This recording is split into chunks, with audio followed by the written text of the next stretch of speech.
In today's video, I would like to talk about the cross of Christ. This is something that we don't hear a lot about anymore in the church. Probably the only time we ever hear it is during Easter, the Easter season.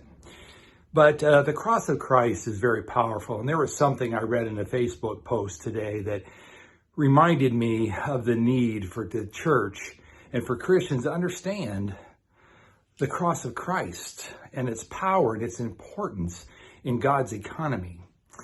To set the stage, Paul said in 1 Corinthians chapter 1, he said, I'm determined to know nothing. I think it's chapter 2, actually. I am determined to know nothing among you except Jesus Christ and him crucified.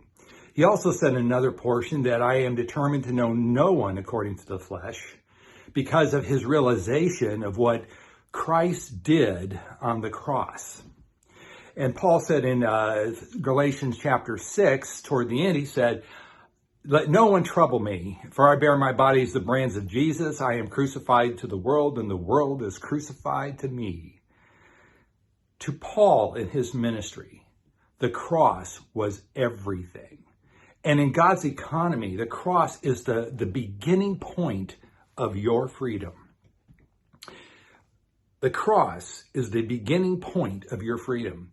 Because on the cross, Christ accumulated all the demonic forces and everything that could possibly rise up against you, and he crucified it there.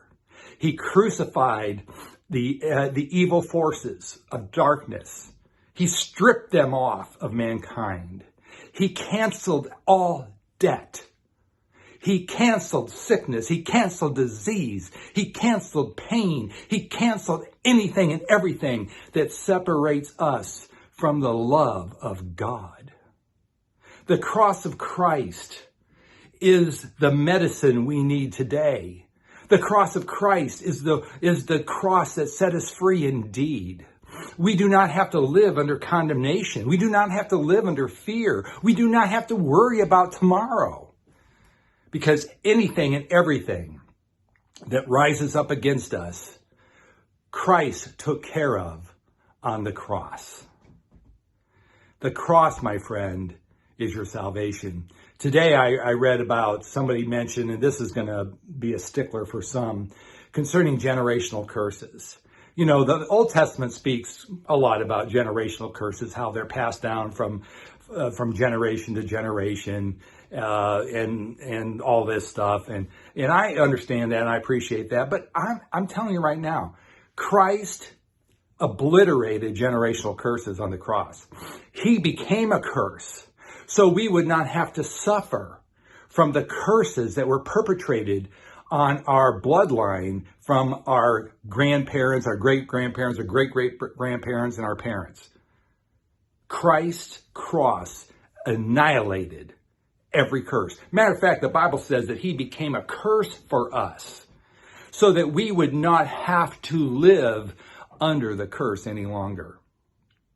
My friend, you and I have to learn to embrace the cross of Christ. We need to learn more about the cross of Christ and its power. The cross is the power.